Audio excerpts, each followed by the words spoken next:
Hi, my name is Linda Pham. I'm currently a second-year Master's Health Administration student here at Tulane University School of Public Health and Tropical Medicine.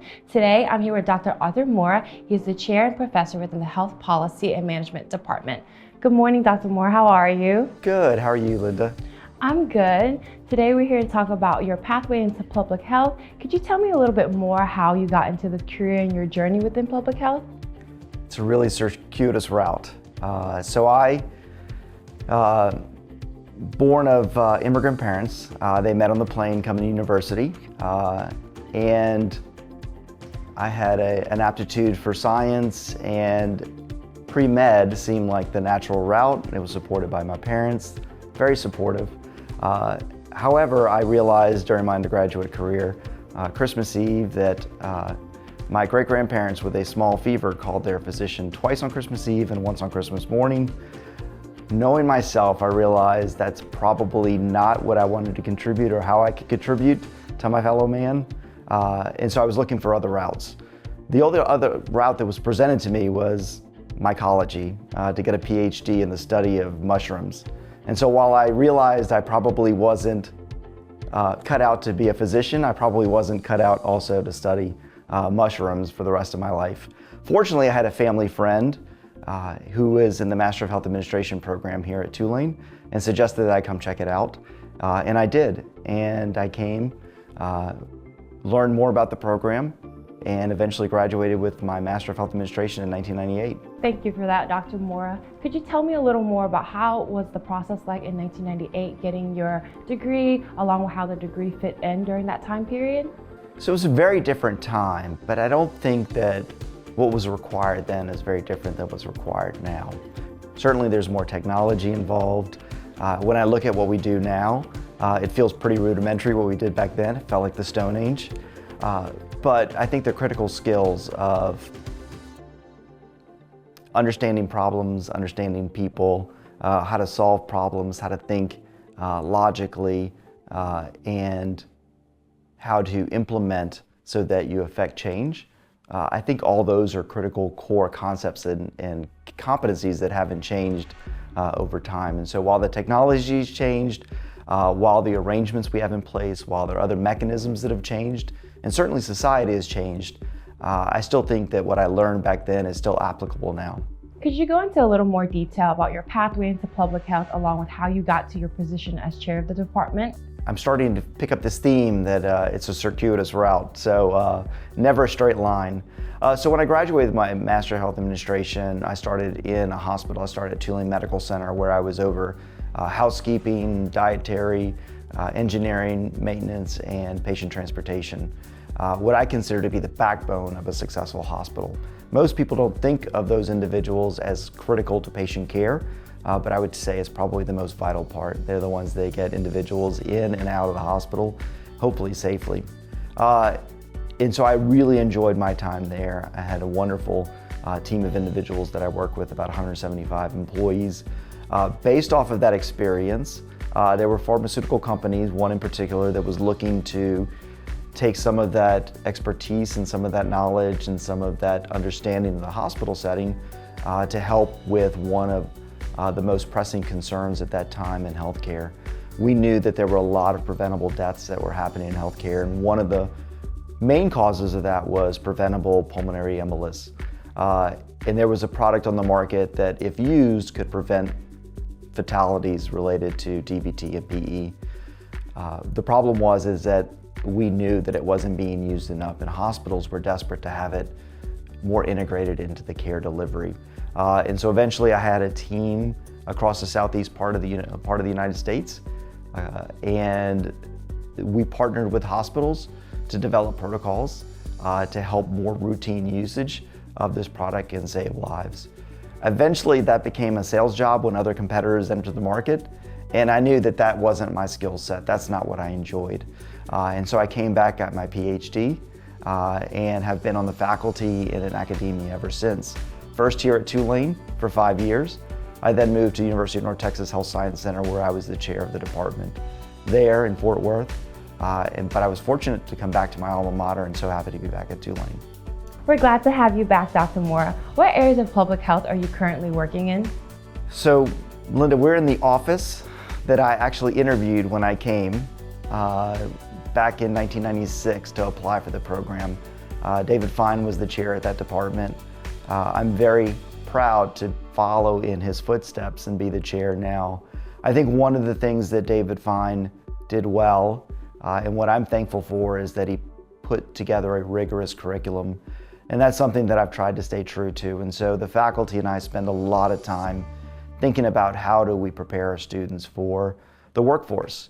And you've heard me say this before, right? The 5 reasons why you're going to be hired or why you're going to advance is emotional intelligence, critical thinking, analytical thinking, experience, and knowledge.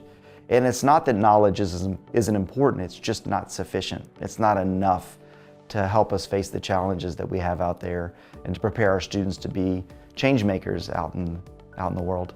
And so how do we make sure that the knowledge that we're providing, they can apply it and they can demonstrate aptitude for it to make themselves appealing to employers so that they can position themselves to make change. And so how is it that we create an environment where we simulate the challenges of the real world?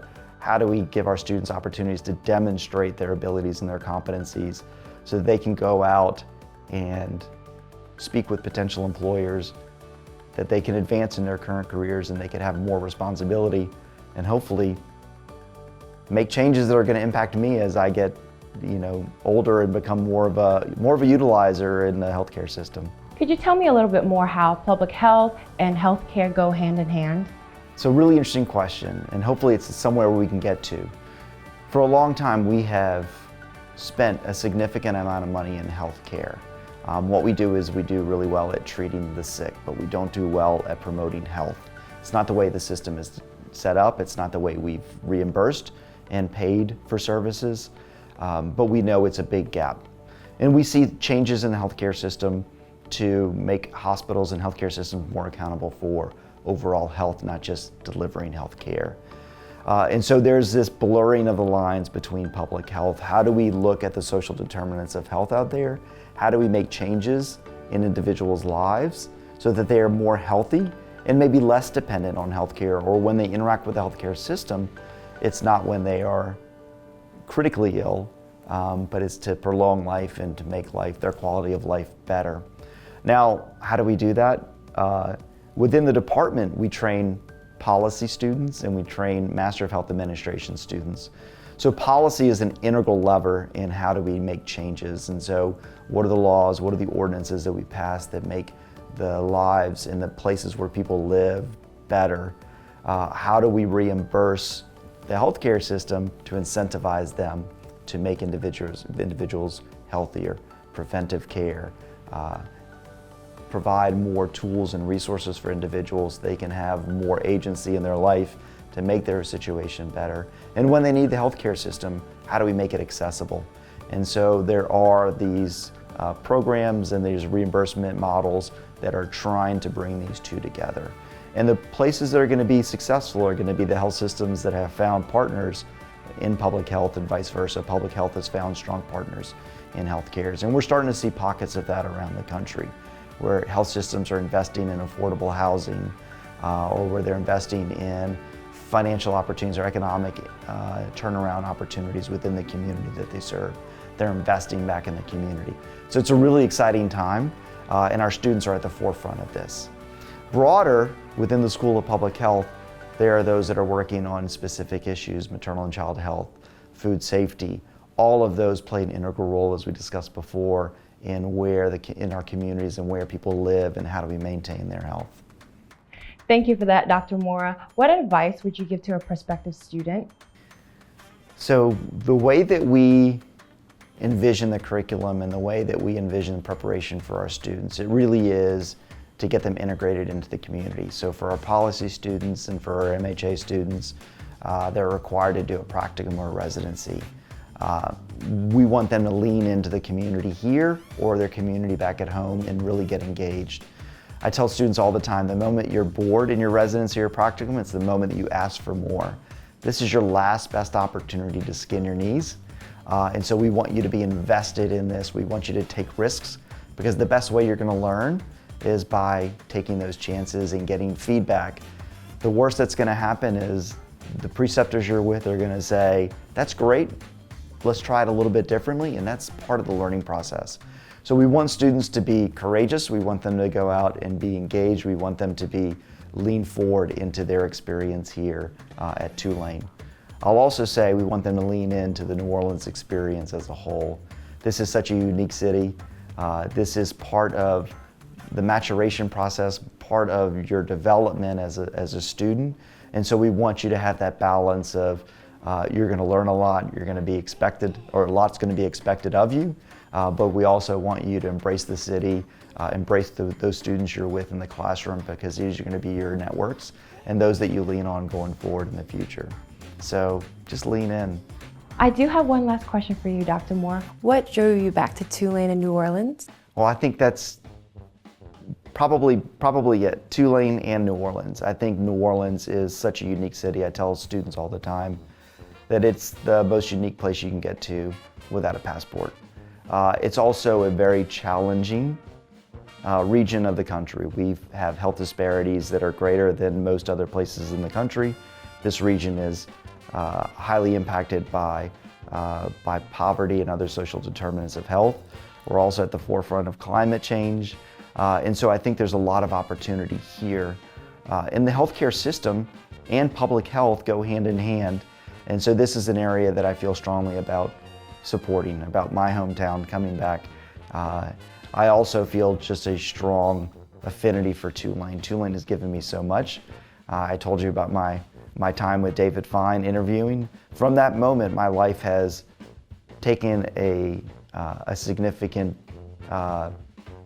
the trajectory of my life has changed significantly, and for the better. I can't imagine me being anywhere else than in public health and healthcare. And so what I've gotten from it and what I've gotten from Tulane, I want to continue that and improve upon that for the generations to come. Thank you, Dr. Moore, for sharing your pathway into public health along with all your experiences in your career timeline. We're so glad to have you back here at Tulane University. Thank you, Linda. This was a lot of fun. I enjoyed it.